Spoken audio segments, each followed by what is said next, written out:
Queridos irmãos, queridas irmãs, então esse vídeo é de número 10. Mensagens de André Luiz no livro O Nosso Lar.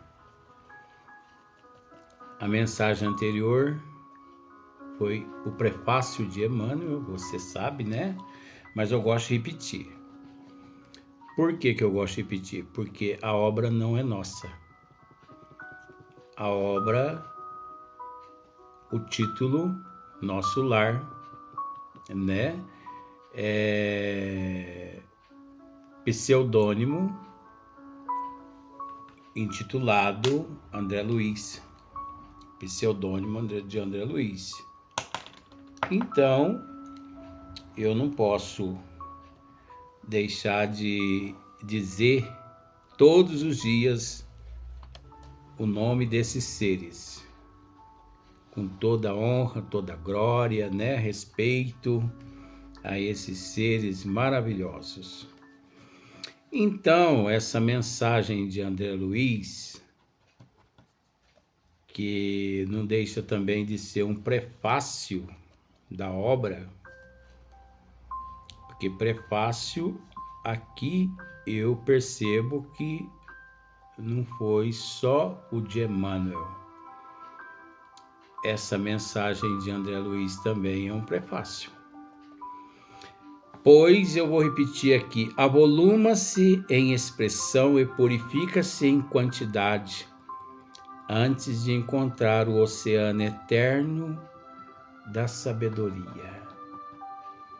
Olha que magnífico. Simboliza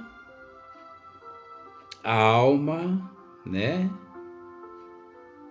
Essa expressão é o símbolo da alma que percorre igualmente caminhos variados e etapas diversas. Quantos caminhos variados, quantas etapas diversas nós percorremos, quantos acertos, quantos erros, quantos equívocos, quantos milhões de vezes nós batemos os olhos naquele pudim. Isso é psicologia. Quantas vezes batemos os olhos no pudim e pensamos assim, vem água, saliva na boca, a gente pensa assim, que delícia. E a gente apossa-se de um pedaço. Isso é psicologia, gente. Não pense em pudim, não, porque é a história da vida. Aí a gente se apossa de um pedaço daquele pudim e de repente a gente percebe que o pudim está podre. Só que você não pode abandonar o pudim mais. Você não pode jogar ele fora. A partir do momento que você apossa, você se torna responsável. Se você quiser desfazer-se dele, devolva ele à forma de onde você tirou um dia. Isso é psicologia. Muitas pessoas podem pensar se o Luiz enlouqueceu, agora está falando de pudim. Quem está falando em pudim aqui? Eu não estou falando em pudim. Aqueles que a gente compra na padaria. Não estou dizendo isso. Eu estou usando algo muito elevado. Então, André Luiz continua assim. Eu disse o nome do vídeo, esse vídeo é 09. André Luiz continua assim. Cerrar os olhos carnais constitui apenas demasiadamente simples. Cerrar os olhos carnais constitui operação demasiadamente simples. Gente, Pensemos da seguinte forma. Em 100% do percurso evolutivo do ser, desencarnar, cerrar os olhos, acordar na erraticidade, nas regiões umbralinas, nas colônias espirituais,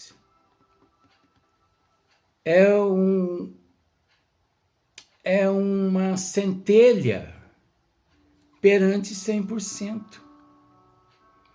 Porque há um percurso tão enorme a se preocupar, a ser trabalhado, que desencarnar, que morrer, não significa nada.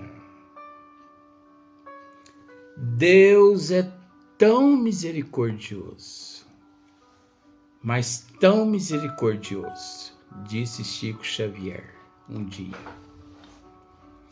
que Ele nos permite todos os dias desencarnar e todas as manhãs ressuscitar. Chico Xavier que disse: Deus é tão misericordioso que Ele nos permite treinar o desencarne. Nós treinamos como desencarnar todos os dias. Gente, quem desencarna de acidente de avião não vê. O envolvimento é tamanho que de repente, pum, todo mundo anestesiado. O acidente numa rodovia, pá, a colisão, a pessoa não vê. Existe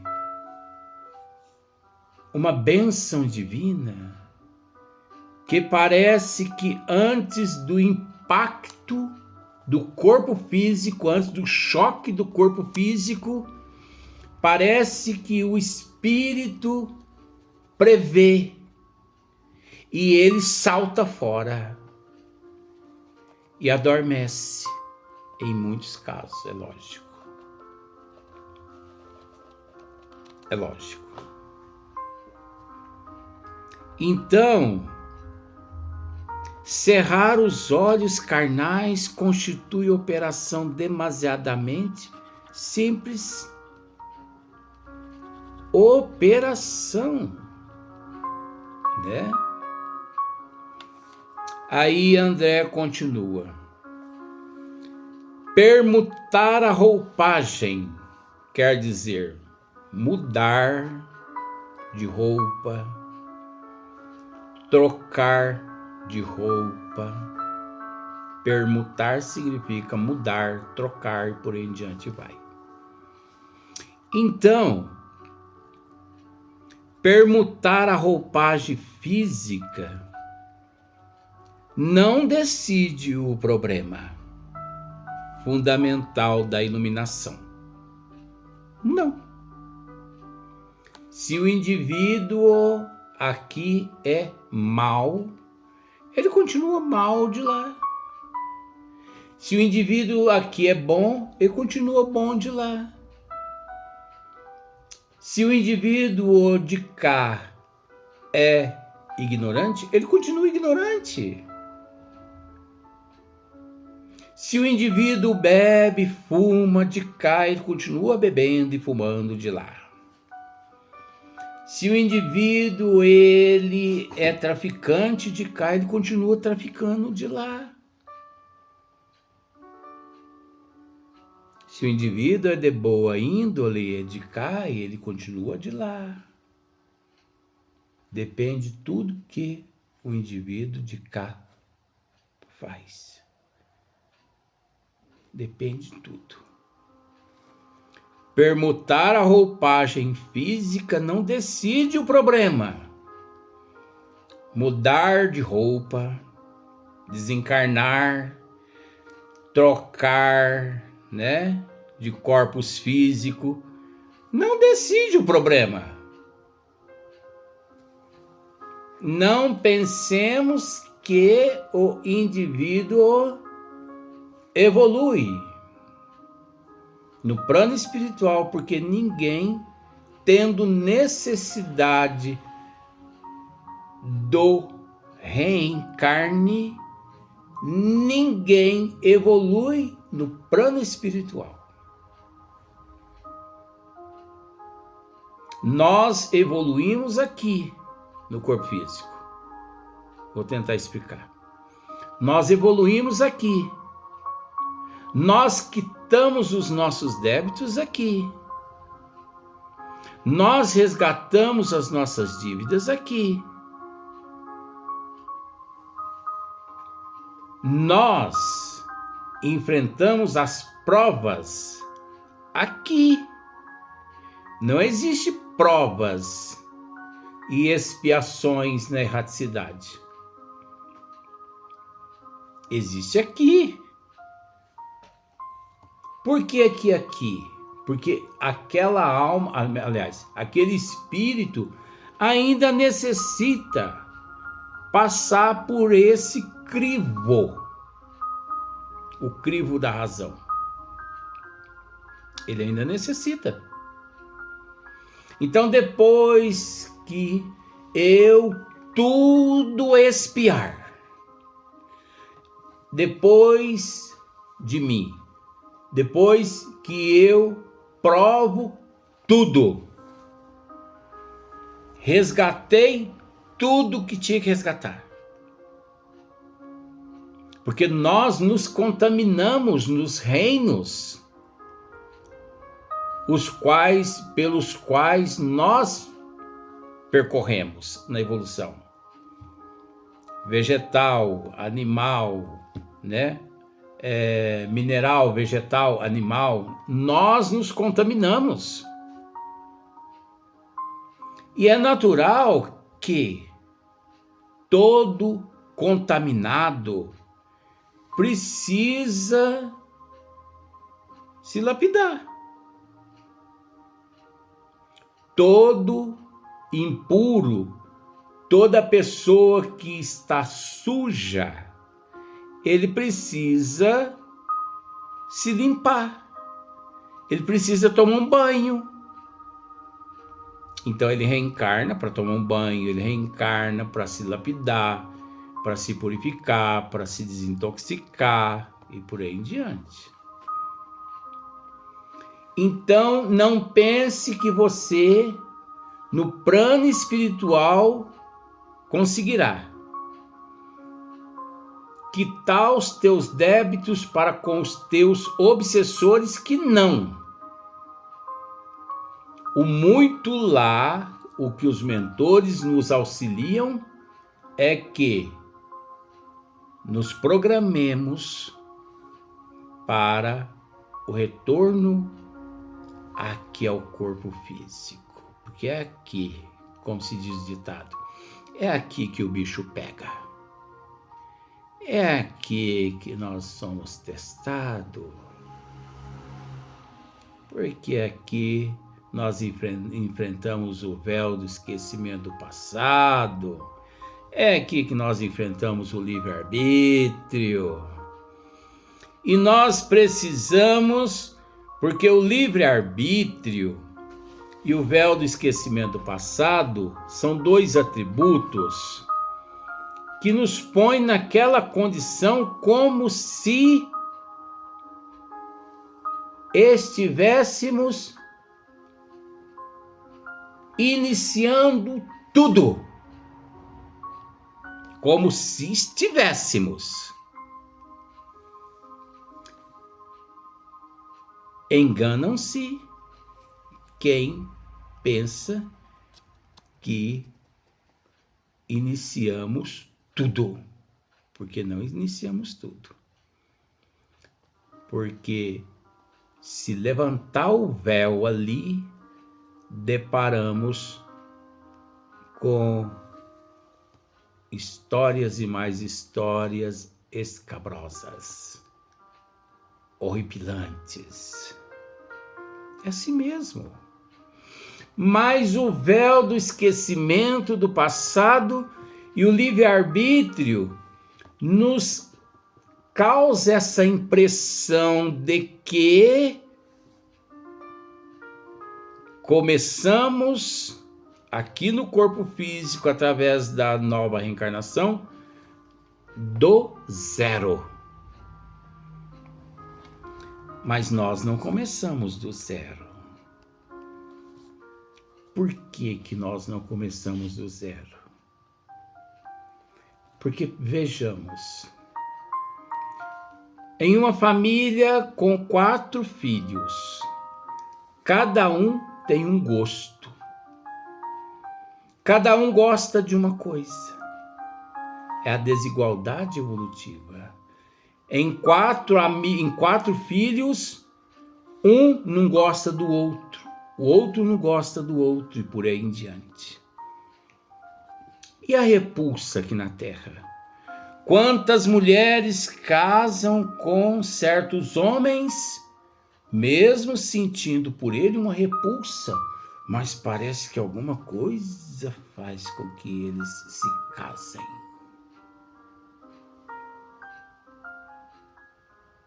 Por mais que ela tenta fugir dele, mas ela não consegue. E o inverso também acontece. Eu não quero casar com essa mulher. Ele pensa, eu não quero. De repente tá lá. Tchan, tchan, tchan. Tchan, tchan, tchan. É a marcha nupcial lá na igreja, né? Tá casando. E ali eles vão se esfregando um no outro, né? Porque aqui na Terra não existe almas gêmeas, e sim almas que gemem juntos. Essa é a realidade. Aqui ainda não existe almas gêmeas. Luiz, mas existe almas gêmeas? Não, existe almas afins.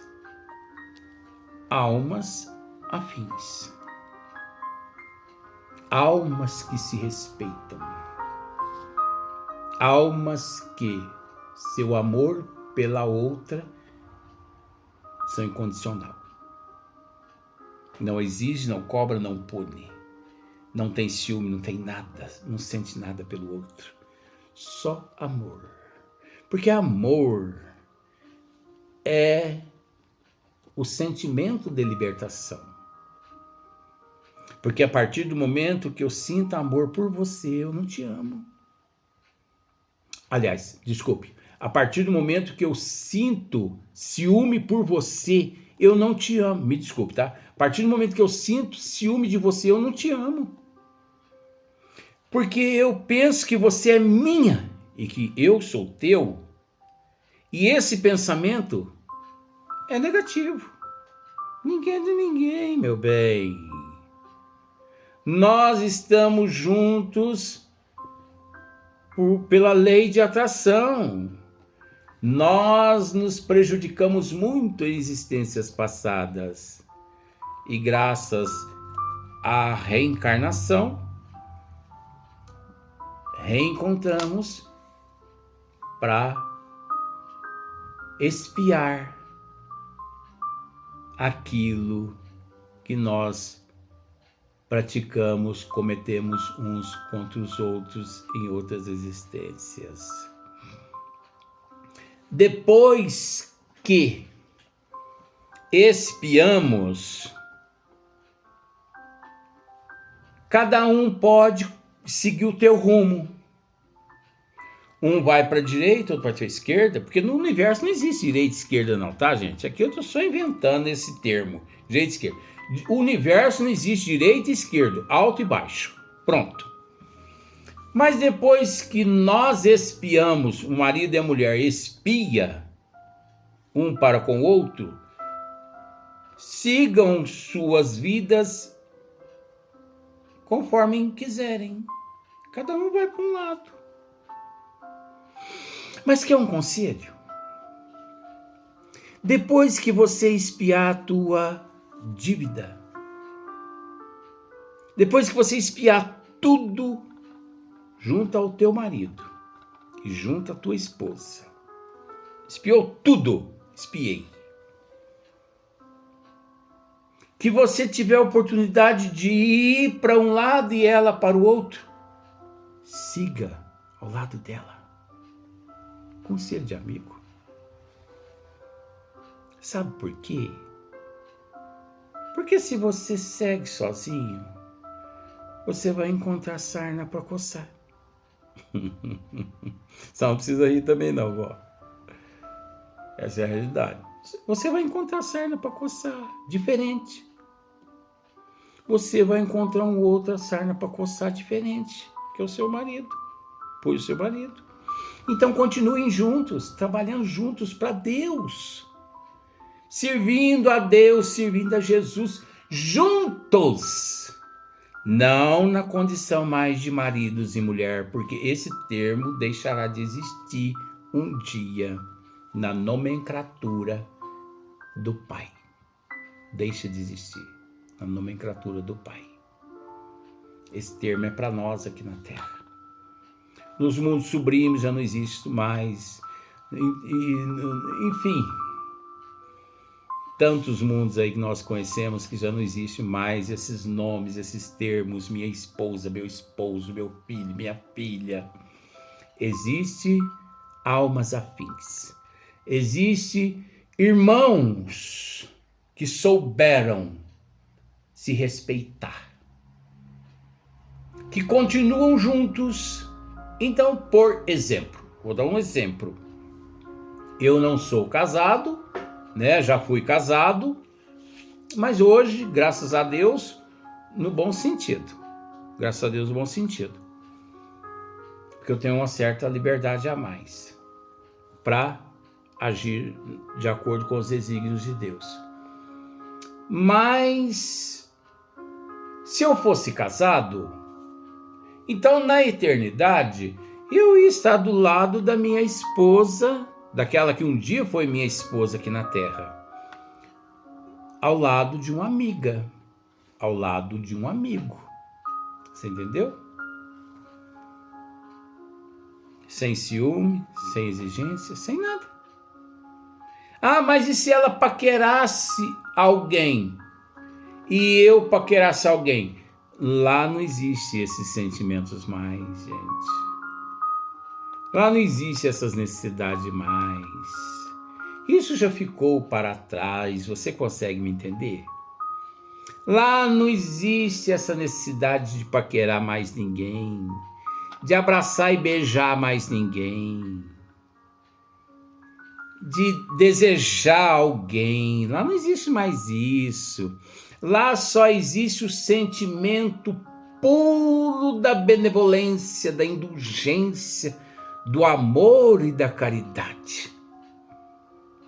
Lá nesses mundos reina só esse tipo de sentimento. Benevolência, indulgência, amor, caridade. Servir o Pai, servir o Mestre Jesus, servir a humanidade. Os únicos sentimentos, nenhum outro mais. Onde é que ela está? Onde você foi? Te liguei e você não me atendeu? Primeiro que lá não vai existir mais telefone. É tudo telepaticamente. Lá o ser não conversa usando a boca verbalmente. Lá o ser conversa através do pensamento. Então lá ninguém questiona o outro nesse sentido. Onde você foi, onde você estava, lá todos cientes de que ninguém é de ninguém e que todos ali se encontram na condição de irmãos a serviço do Pai e de mais ninguém. Pois aquele que alimenta um sentimento, por mais ínfimo que seja, por mais ínfimo, mais insignificante que seja. Por exemplo, onde será que ela foi? Ele baixa de nível, volta para os mundos de regeneração, de prova e de expiação. Ele não permanece lá. Mas é preciso entender, gente, que o ser que conquista esses planos, eles nunca mais que cai nesta de alimentar um sentimento conforme os que nós alimentamos aqui na Terra. Vamos para o próximo vídeo.